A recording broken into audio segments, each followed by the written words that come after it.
कुर्सियां घट गई है क्या जी? लोग खड़े हैं और चलो आगे, एक दो कुर्सी खाली है, आ जाओ, आगे आ जाओ तुम लोग, उदय आगे आ जाओ।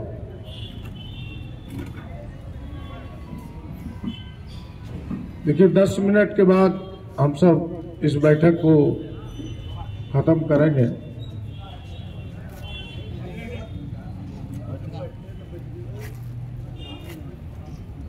इस विशेष बैठक में हमारे अध्यक्ष जी श्री दिनेश जी, हमारे बड़ी भाई क्रांतिकारी नेता, और यूं कहें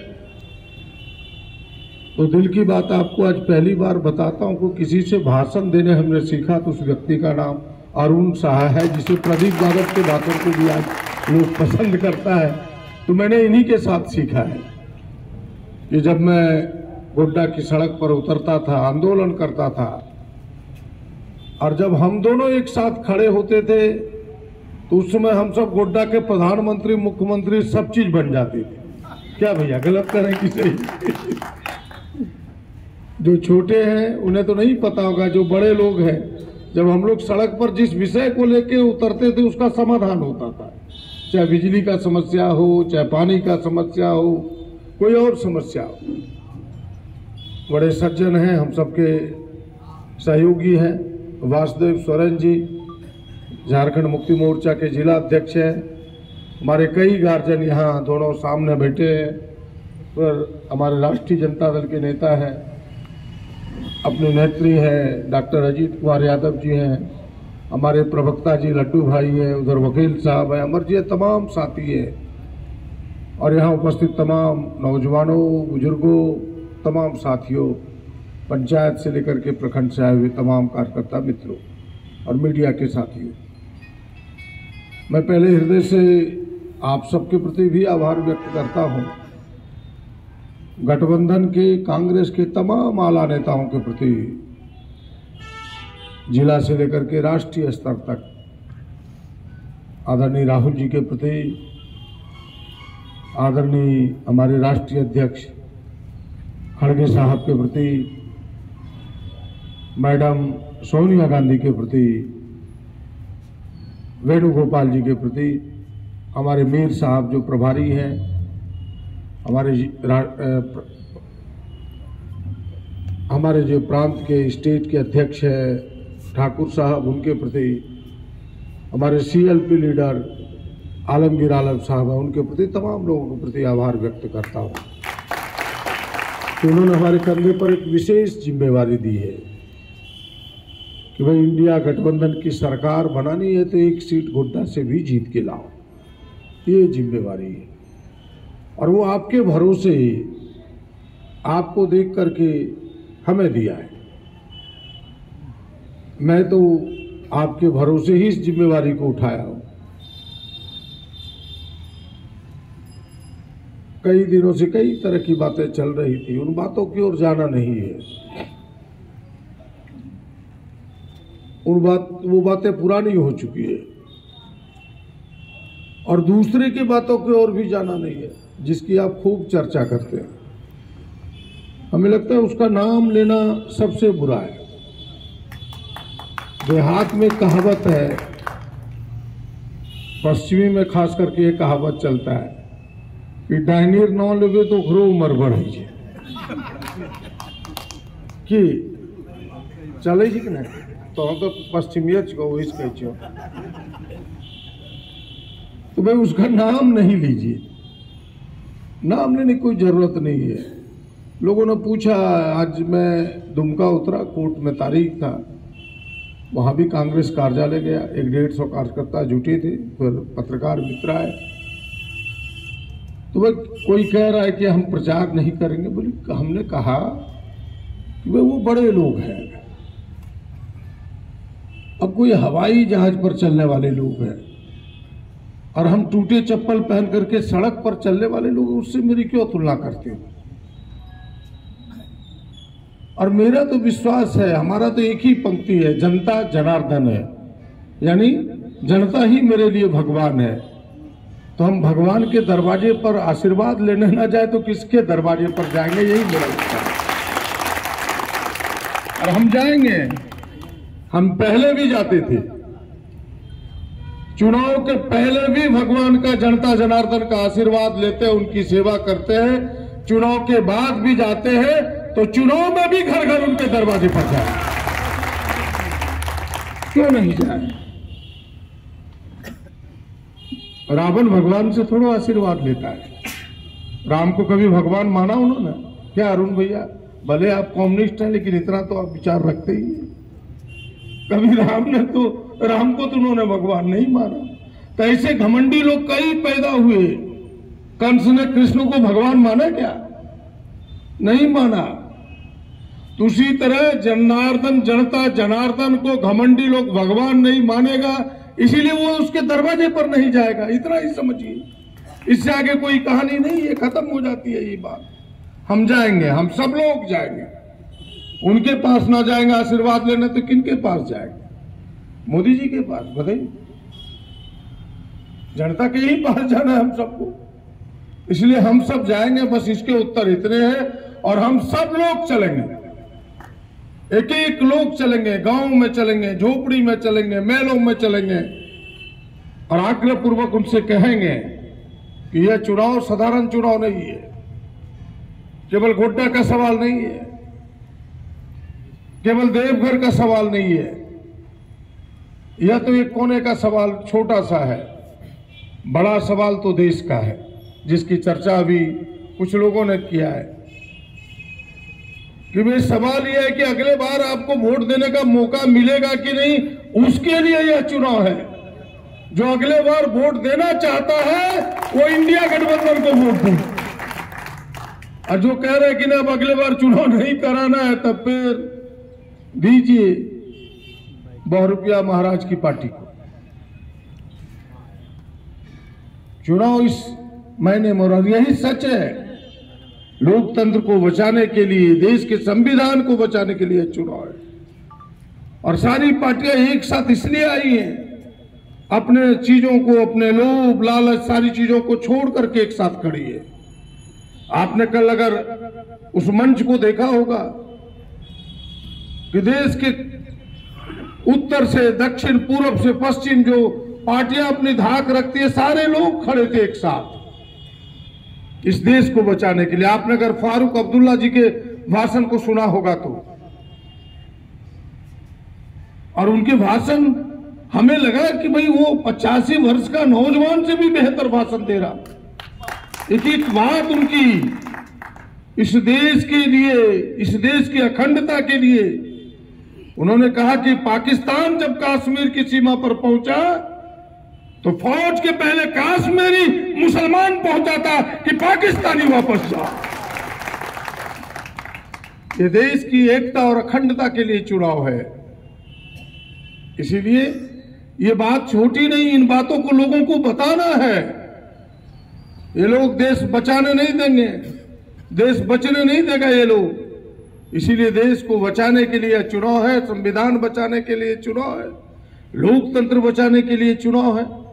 कई नेताओं ने उसका कह दिया, आप सब देखते होंगे, व्हाट्सएप खोलिएगा, गूगल खोलिएगा, कि भारतीय जनता पार्टी के किन सांसदों ने कहा कि 400 पार करने के बाद संविधान बदलेंगे। उसके नाम सामने आएंगे, लोगों को दिखाइए क्या बोला है कि नहीं। कौन कौन जानते हैं, जरा हाथ उठाइए। सब लोग जानते हैं, तो इसमें से बताइए कि खाली अपने जानते हैं, दूसरे को कितने लोगों ने बताया, जरा हाथ उठाइए। आप लोग दूसरे को बताए कि नहीं? दूसरे को बताइए कि ये लोग इसलिए वोट मांग रहा है, कहता संविधान बदल देंगे। तो संविधान बदल देंगे यानी आरक्षण खत्म कर देंगे, कानून बदल देंगे, और सबसे पहला चोट आरक्षण पर होगा। तो समाज के दलितों से, समाज के पिछड़ों से, समाज के आदिवासियों से, अल्पसंख्यकों से कहो खबरदार, अगर किसी तरह भूल से भी मोदी एंड कंपनी को वोट दिया तो संविधान के पन्ने बदलेंगे और आरक्षण पहले समाप्त होगा। ये बात आपको बतानी है, केवल अपने दिमाग में मत रखना है, दूसरों को बतानी है। उसके लिए यह चुनाव है, आरक्षण को बचाने के लिए, आरक्षण को आगे ले जाने के लिए। और हमारे नेता क्या कहते हैं, राहुल जी ने क्या कहा, कांग्रेस के क्या संकल्प है, किसने पढ़ा है, जरा हाथ उठा के बताओ। वो 5 संकल्प में जो सबसे अंतिम संकल्प है, आप सबको तो हमने पर्चा दिया है, कोई नहीं पढ़े अभी तक।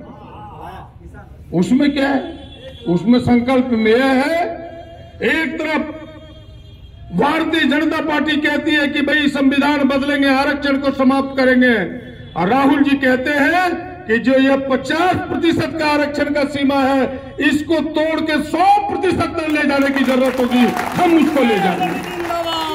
यानी जिसकी जितनी भागीदारी उसकी उतनी हिस्सेदारी। देश में पहली बार किसी नेता ने साहस किया है, किसी पार्टी ने, किसी गठबंधन ने इस बात को कहने का। तो ये बताइएगा, नहीं तो लोग समझेगा कैसे। आपके आरक्षण बढ़ेंगे कैसे, आपके नौजवानों की नौकरी पक्की कैसी होगी। उन्होंने कहा कि यह जो टेम्पररी नौकरी का यह जो प्रचलन चला है कि बड़े लोग 2.5 लाख रुपया महीना लेता है और हमारे बच्चे को 12 घंटा खटवा के 8,000 अडानी कंपनी में जरा जाके देखिए, जिनके बच्चे खट रहे जरा पूछिए। हमारे पास तो बहुत पैरवी आता है, बोले जाके क्या करोगे, 8,000 में 4,000 का दवाइया लग जाएगा बेटा 6 महीना के बाद। इतना धूल, इतना धुलकन, और 12 घंटा खटवाता है, 12 घंटा, रुपया कितना देता है। और जो बाहर के लोग, वहां मैनेजर है 2.5 लाख और वो ड्यूटी करता है 8 घंटा। क्या गलत कह रहे कि सही? सही बात है कि नहीं? कभी आपका सांसद बोला इस पर एक बार? नहीं बोला और बोलेगा भी नहीं। हमारे नेता ने कहा कि ये जो टेम्पोररी की नौकरी है, ये टेम्पोररी की नौकरी समाप्त होगी, हम अस्थायी नौकरी की दिशा में इस देश को ले जाएंगे। फिर से एक बार, और कहा 30 लाख जो खाली पड़े पद है उसको भरेंगे, और 30 लाख का किया। जो अग्निवीर आपके सामने उदाहरण है, देश की सबसे सम्मानित नौकरी और गौरव का नौकरी सेना का नौकरी था। आज से 10 साल पहले किसी के घर से कोई सेना में बन के जाता था तो दूर से लोग क्या कहता था, एकरो बेटा सेनाम छो, क्या बोलता था कि नहीं? आज भी बोलता है लोग। गर्व की बात होती है किसी का बेटा सेना में चला जाए। अब कौन सी मजा है, कहते एकरो बेटा अग्निवीरम गिलचो। क्या बोलेगा कि नहीं, मजाक करेगा? मैंने गौरवान्वित करने वाली नौकरी को भी इन्होंने धूमिल कर दिया, 4 साल का बना दिया। राहुल जी ने घोषणा की, हमारे नेता ने, कि अग्निवीर समाप्त होगा, फिर से सेना की नौकरी की गरिमा बढ़ेगी। इन चीजों को पढ़िए और दूसरे को भी पढ़ाइए। महिलाओं के लिए न्याय कहा, महिलाओं के लिए कौन सा न्याय? बोला महिलाओं का घर में सम्मान बढ़े, अपने परिवार की मालकिन बढ़ के रहे, उनके खाते में प्रत्येक साल 1 लाख रुपया भारत सरकार देगी। 1 लाख छोटी मोटी बात नहीं है। और सबसे जो मजबूत कहानी है, जिस कहानी को अगर आपने घर घर समझा दिया तो मैं दावे के साथ कहता हूं कि प्रदीप यादव को भी कांग्रेस ऑफिस से बाहर जाने की जरूरत नहीं होगी। वो क्या कहानी है? वो कहानी ये है कि भाई इन 10 वर्षों में मोदी जी ने 20 लाख करोड़ कर्जा माफ किया है। किसका? अडानी अंबानी जैसे लोगों का, चंद लोगों का, 4-5 लोगों का मात्र। हमारे राहुल जी ने, कांग्रेस गठबंधन के नेता ने क्या कहा? कहा कि अगर हम सत्ता में आए तो हम अडानी और अंबानी का नहीं, करोड़ों किसानों के सभी समूचे कर्जे को माफ करेंगे। लेकिन आप बोलते नहीं, आप लोगों को समझाते नहीं। जिस तरह से महंगाई है, जिस तरह से बेरोजगारी है, इन मुद्दों को बताइएगा नहीं तो लोग भूल जाते हैं। इन मुद्दों को सच में बताना, और सही है, आप तो गलत नहीं बोल रहे हैं। लोग झूठ बोल के वोट लेता और आप सही बोल के भी नहीं लेना चाहते, कैसे होगा? और सबसे बड़ी बात, आज मुझसे लोगों ने कहा, एक मीडिया के भाई ने ही पूछा कि आप 25 साल से लगातार एमएलए हैं। जरूर, जनता का आशीर्वाद है। फिर एमपी क्यों बनना चाहते हैं? हमने कहा इससे बेहतर सवाल मेरे जीवन में कोई हो नहीं सकता। सच यही है। हमने कहा कि 25 साल से हम एमएलए इसलिए कि लगातार जनता के सवालों को राज्य के फलक पर ईमानदारी पूर्वक मैंने बेहतर तरीके से समाधान के रास्ते ढूंढने के प्रयास किए, बेहतर तरीके से।